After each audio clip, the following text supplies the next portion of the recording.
welcome back. So today, you guys, we are talking about why I pulled my daughter out of preschool, and I'm pretty sure you could tell that from the title of this video, but I wanted to sit down and actually make a video about it because people in my personal life and people that I know on the internet and Facebook and stuff like this, and like I said, people that I know in my personal life thought that I was absolutely crazy for pulling my daughter out of preschool.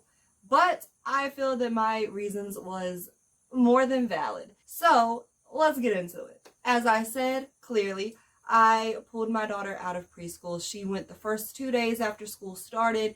The third day was when I decided not to send her. Now, let me backtrack a little bit. My daughter her birthday is actually coming up. So she's about to be 3. And when she started the preschool program, she was still only 2. So she was one of the younger ones, because most kids really don't go to preschool until 3, 4-ish, in that age range. So my daughter would have been one of the younger ones there.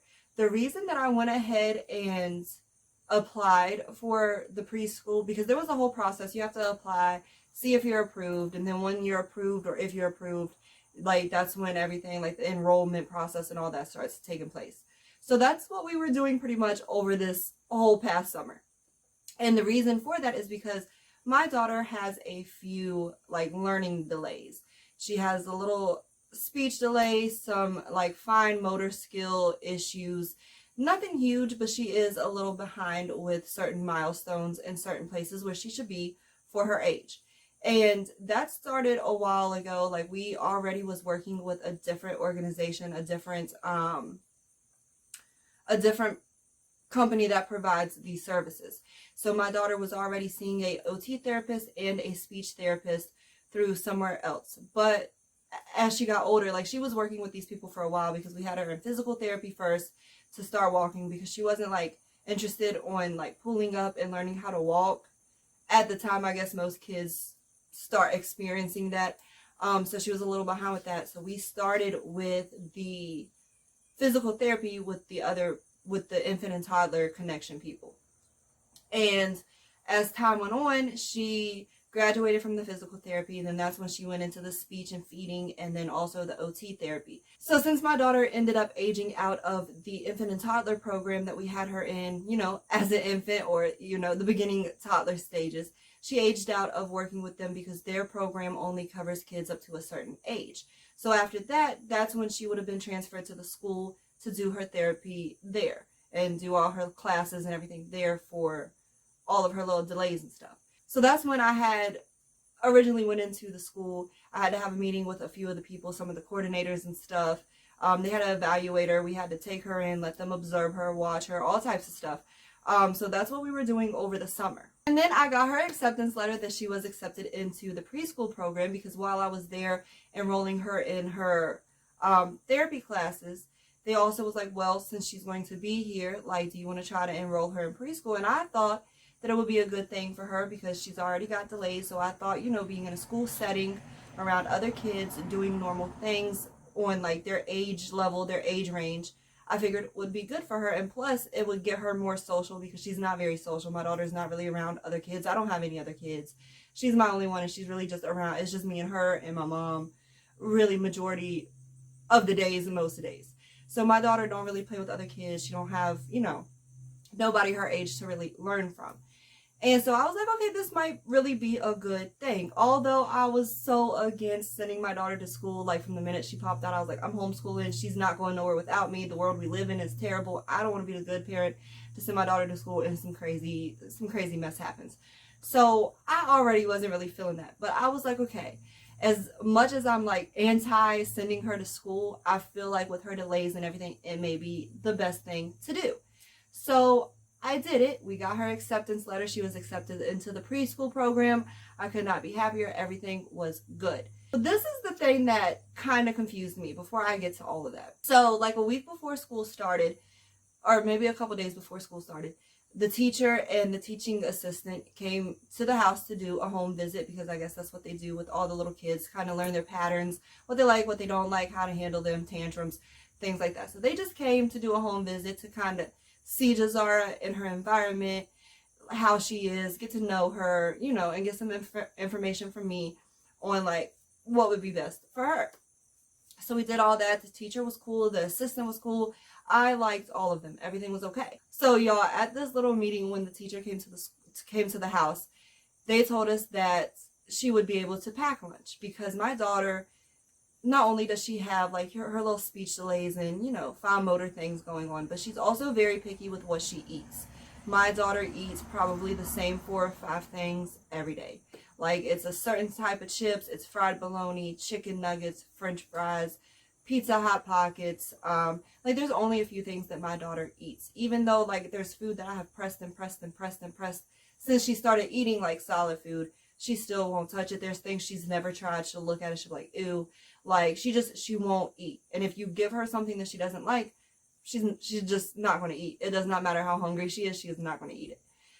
So at first they told us that she could pack a lunch. And I was like, okay, that's cool. I've never personally been to a school where you couldn't pack a lunch. Like, all the schools I went to, you had the option to pack a lunch or get the school lunch. And sometimes you could even do both if you wanted to. So I wasn't really stressed on the food thing because I figured you could pack a lunch because, like I said, what school have you guys been to where you couldn't pack a lunch? Not only that, but the teacher came to my house and said that she could pack a lunch. So I'm like, okay, cool. I really had no concerns other than I didn't want to be away from my baby all day long and the world being crazy and you never know what's going to happen. That was still like my main issue, but as far as like actually the school, the process, everything was good. And then we went to orientation, I think like the day before school started. And then they said that she couldn't pack lunch. There was all types of like miscommunications. Like one person would say we could do this, then somebody said we couldn't. So we really didn't know what we was doing. But that's when we found out at the open house that she could not, that they don't let them pack lunch. And I'm like, only certain classes can pack a lunch. And I'm like, that is absolutely crazy. Like, it should be the same for all the kids. Like, it should be fair all the way around. But whatever. I don't run the place. It might work a little bit better if I did, but we're not going to go there. So my daughter went to school her first day, and it actually went pretty well. I was more, like, emotional and nervous and scared than she was.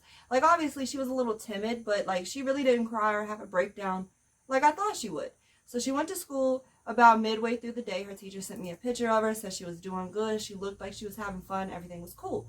She came home that day, had a little checklist of, like, what she did.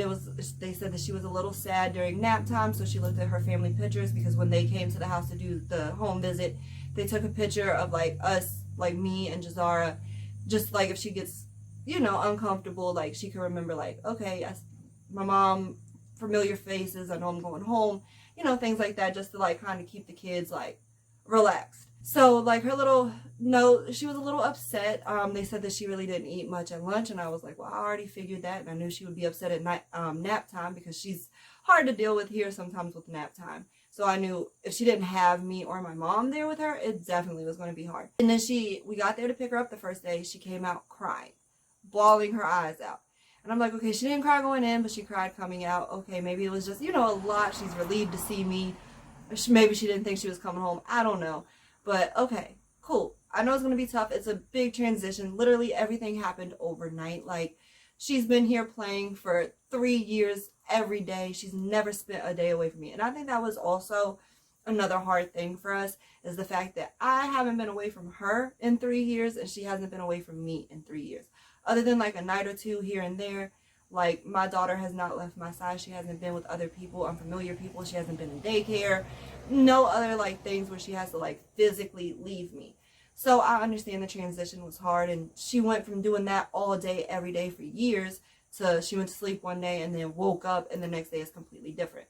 So I understand her routine changing a little bit and it being a little drastic. So I tried to hang in there because I'm like, okay, this just happens. I know it's tough for every kid and every parent when it's time to go to school. Oh, also, so before we get to the second day, so when the teachers came for the home visit at the house, they told us that the kids need to have like a water bottle in their book bag, you know, like the little pop cap thing, kind of like a sippy cup, but not a sippy cup. You know what I mean? So they wanted us to have one of those to have water in it. And I told them, I was like, look, I understand water's healthy, water's good. My daughter don't drink water though. Like, my daughter is not with any of the healthy stuff. She don't eat fruits, vegetables, water. Like, that's not her thing right now. And no matter how much you push it, because I've pushed it for years myself, it's not going to happen. The only way she'll drink water is if you put like the little Kool-Aid packets in it or something like that. So I told the teacher, I was like, look, my daughter is not going to drink water. She's just going to be thirsty. Can I send something else like apple juice? She's like, that's fine. Just make sure you change it every day, because if I see that it's not changed or whatever, I'll dump it out and put water in there. I was like, okay, fine, cool. Switching it out ain't no problem. Like, all right, fine. So I sent her with her water bottle the first day full of apple juice. I got it back the end of the day, still filled to where I filled it up that morning. So she didn't even have a sip of the apple juice. I don't know if she didn't want it, which is not like my daughter, because my daughter is always thirsty. She always wants something to drink. Like, she always wants a juice, something, a sip of your drink. Like, she's always drinking something throughout the day. So I don't think it was her that didn't want it. So I just don't know if they didn't give it to her. I don't know. But her water bottle came back full the first day. Second day, I made a point to pack a lunchbox for my daughter, and I even put a note on it. I put all her little snacks in there, things that I know that she eats. I put a note on it, and I was like, hey, I understand we're not supposed to pack lunches, but my daughter's a picky eater. She's not going to eat anything there. If you give it to her and she tries it, that's fine. But if not, I want her to be able to eat with the other kids. Like, my daughter's already scared sitting there being away from me, not knowing when she's going to see me. This is a new experience to her. Other kids aren't as picky as my daughter, so they're sitting there eating their food, whatever. Maybe the class that was able to pack their lunch is there. She sees that they have their favorite snacks, and my daughter's sitting there hungry, thinking either I neglected her or I didn't feed her, or wondering why she's not eating with the other kids, or why she's isolated or left out. And I couldn't deal with that in my head. Like, I know it seems like dramatic and drastic and an exaggeration, and I get that, but in my head, I could not deal with that. So I was like, look, I don't want my daughter hungry while everybody else is eating. So if she doesn't eat what you give her, please give her this so she can partake in lunchtime with every other kid. That morning, second day, when I dropped her off in the drop-off line, I got her out the car. I got her book bag. I handed it to the director of the school, the principal, the director, whatever you want to call her. My main beef is with her. But I told her when I gave her the book bag, I said, I understand. This is the lady in charge of walking my daughter from me to the classroom. Okay? So she interacts with me and the teacher, because she takes my daughter from me, walks her through the school, drops her off in the classroom with the teacher. Right? Okay. Keep that in mind. So when I got my daughter out the car that morning, I handed the lady the book bag. I said, sorry, it's a little heavier than usual, but I put a lunch box in there with a bunch of snacks, some food in there for her. If, once again, the whole rundown that is stated in the note, I was like, if she eats what you give her, that's perfectly fine. But if she don't, please just make sure she gets something. She told me, don't worry, no problem. Snacks are great. Everything's all good. Okay, fine, great. I felt relieved. My daughter cried a little bit going in the second day. She was a little more emotional because she knew, what happened the day before. So I was like, okay, I didn't really pay much to it. I let her go in, do her thing. Her teacher texted me probably about 1 something that day, because they text throughout the day, send a picture, or send little updates just to let you know how the kids are doing. So she sent me a message about 1 o'clock, and the end of the school day is like 2:30. Keep that in mind also. The end of the school day is 2:30. They get out at 2:30. Her teacher texted me at like 1 something, 1:20. It was 1 something. And she told me how my daughter had a bloody nose, but she was all cleaned up. Everything was good. She was playing with the dinosaur, put the dinosaur tail up her nose, and got a little bloody nose. Okay, fine. I didn't freak out about that because I know how my daughter is. Any other parent would be like, oh, you're not watching my kid, which, I mean, point. But at the same time, my daughter does stuff like that here at the house with me. And I'm on her all the time. We're always watching her. It's me and my mom constantly like, what's she doing? Where is she? Because that's what my daughter does. That's her personality. She's going to use things for something that it's not used for. And 95% of the time, everything's going up her nose. Like, she got a fry stuck up her nose a few months ago. Like, I looked back and she already had it up there. Like, the last piece was going up. And I started freaking out. I called the ambulance because I didn't know what I was doing. Like, took her to like 3 different doctors. It was a thing. Nobody else was as stressed out as I was. But I panicked because my daughter had a fry up her nose. But that's just what my daughter does. So I really wasn't too, extremely worried about that. I was like, okay, thank you for letting me know. I hope she's okay. Then she texted me again a little later, and she was like, also, we're just looking in the book bags. Why are you not checking these kids' book bags in the beginning of the day? Why are you not doing that? What if it was something in there that you needed to be aware of or know about or notice before the end of the day? Like, it could have been anything in that book bag. Anything. And you don't check it till the end of the day. Like, why did you not check it when the kids come in, like in the mornings when they're doing their little circle time, whatever it is? Why aren't you going through book bags? I don't get it. And there's two of you, the teacher and the assistant. So why? I don't know why they waited till the end of the day to go through the book bag. But she texted me at the end of the day and was like, also, we're just seeing the lunchbox and the note that you put in here. Unfortunately, the kids aren't allowed to pack lunches. And I told her, I sent the message back. If I can find it, I will include it in this video. I told her, I was like, okay, well, I talked to the director / principal this morning. I let her know my daughter's a picky eater. I didn't want her starving. I also informed her of the fact that there's a lunchbox with food in my daughter's book bag. She said that was great. The teacher texted me back and was like, oh, okay, sorry, we'll be ready tomorrow. Like saying like, we'll be better tomorrow, like we didn't know. So there's a lot of things that I have a problem with right here in just this little description. First of all, if you're the director, if you're the principal and I dropped my daughter off with you and I relayed a message to you, why did you not tell the teacher? Why did it take the teacher texting me at the end of the day about finding the lunchbox and the note when this lady walked my daughter into the school, into the classroom? Like, why didn't you relay that message? Like, that's what really ticked me off the most, is the fact that you're in charge of running this place and you could not be left responsible with a simple message. That's what pissed me off the most. Because what if it was something bigger? What if it's like, oh, my daughter was sick last night, so there's medicine in there. She came up with allergies, there's medicine. Like, what if it was something bigger or more important than the fact that it was just a lunchbox and you didn't know about it till the end of the day? And you didn't relay my message as the runner of this organization, of this place. Like, why did you not? What? Like, that really, really ticked me off. And not only that, but the end of that message, we'll be ready tomorrow. There is no tomorrow. I gave y'all 2 days. 2 days. And you messed it up worse on the second day than you did the first day. So there was not going to be a day 3. So all in all, that is why I ended up pulling my daughter out of preschool. Because first of all, nobody was on the same page. They're telling us yes about something 1 minute, then it's no the next minute. Then this person's not telling this person. There's no communication. Nobody knows what's going on. Like, and not only that, I think it was the first day or the second day when we got there to pick up Jazara, there was 2 kids that they had lost. They're talking to the parents pretty much like, we don't know where they are. And I'm sitting there like, how do you not know where these kids are? Like, if my kid would have been put on the bus, when I have told y'all over and over that I'm here to pick her up, like she's a car rider, and y'all end up putting my kid on the bus and they're going to a whole different part of the neighborhood that I've never even been to.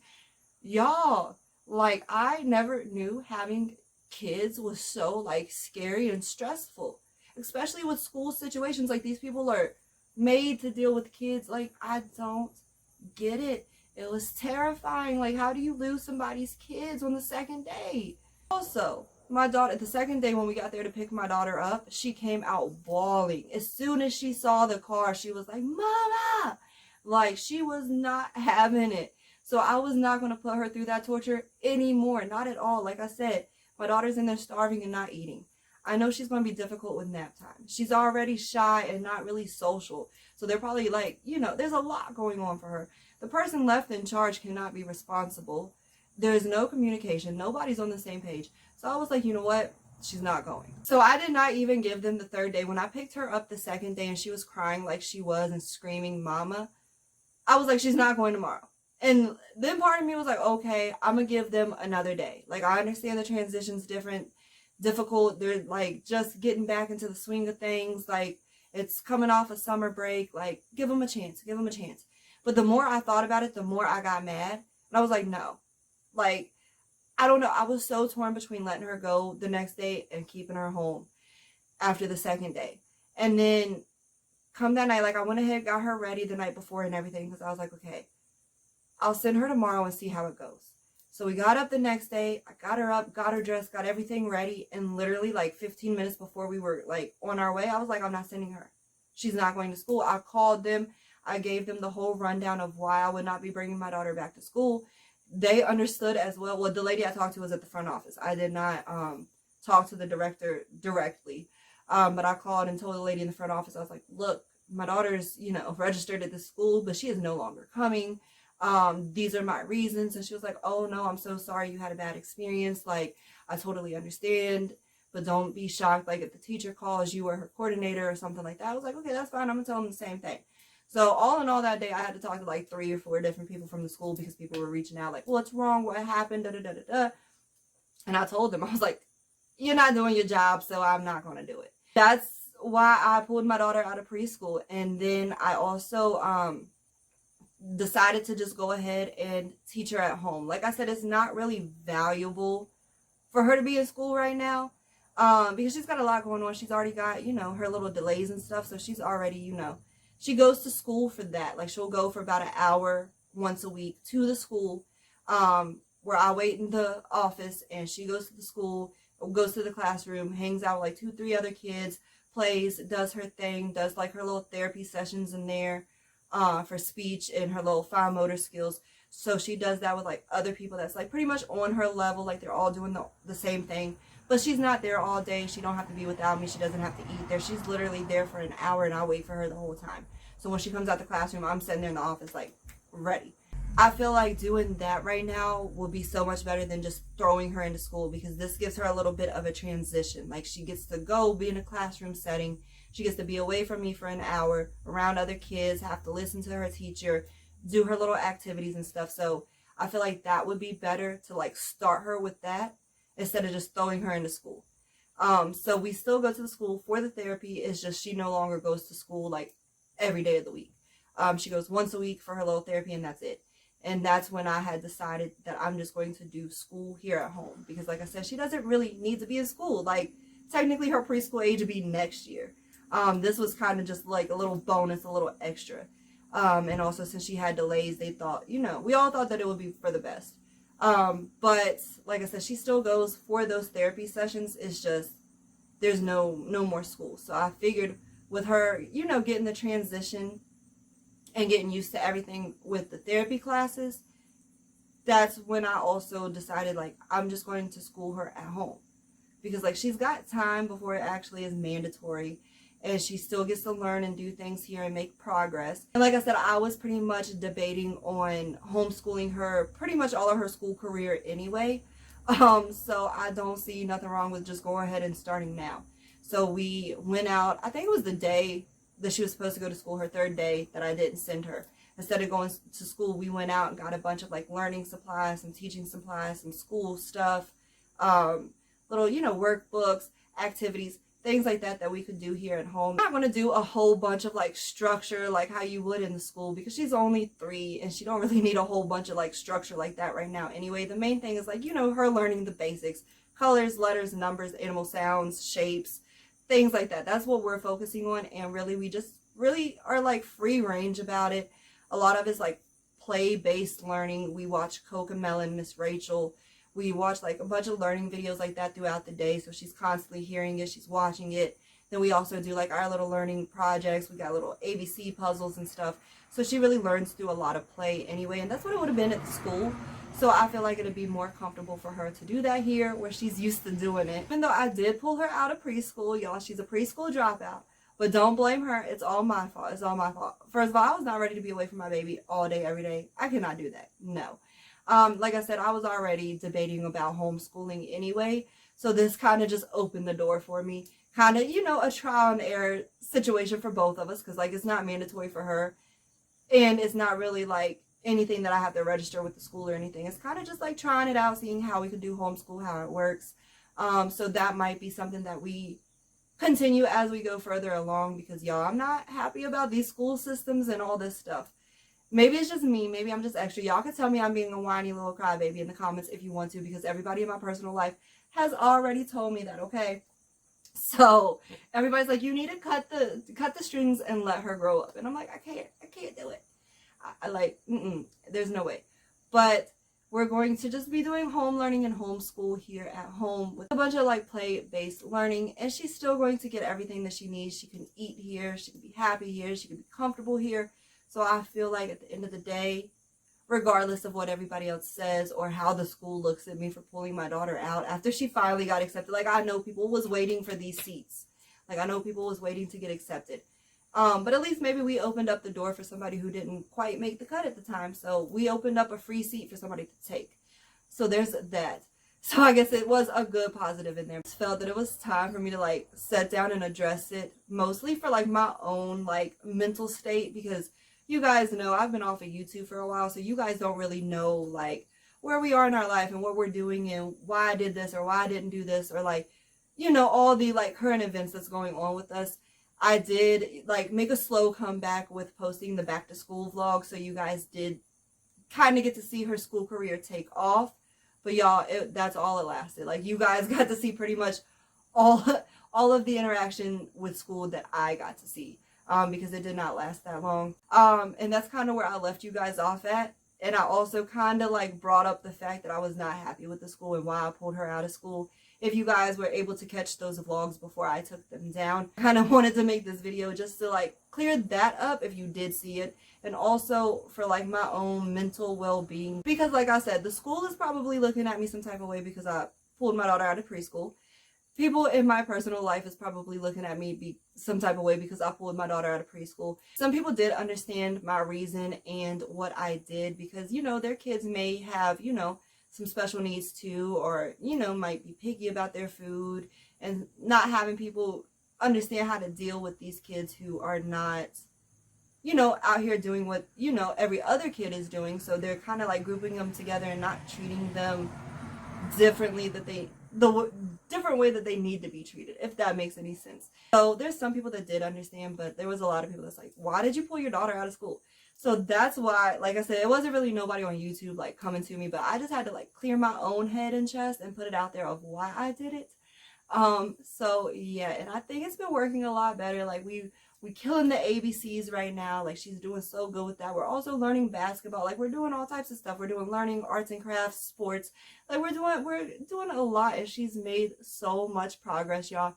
And I'm so happy for her. Like, I like being able to be the one to teach her these things and also like see it play out or pay off. I love seeing that. Like, at school, I don't really get that credit because the teacher's teaching her, or she'll do something at school that I don't get to see. But here with her, here with me, like, it's so cool to be like, I taught her that and I get to see her do that. Like, it's the coolest feeling ever. If you guys know what I'm talking about, then you understand.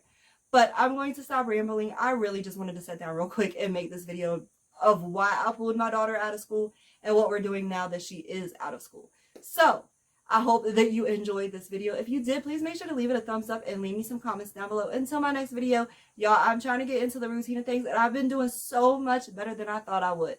I would have already fell off by now, but here I am. I've still got videos saved that's recorded. I'm still actively recording. Y'all, I could not be happier. Give me a thumbs up just for that alone, please, because we are doing big things over here. Not that big, but it's big for me, okay? It is progress. Not only is my daughter making progress, but I am too. So we deserve all the claps and hoorays. But if you haven't done it yet, please make sure you hit that subscribe button. As you see, I'm coming back with all types of content. There is something here literally for everybody, and I don't want you to miss out on it. So hit that subscribe button, and I will see you guys next time. Bye, guys.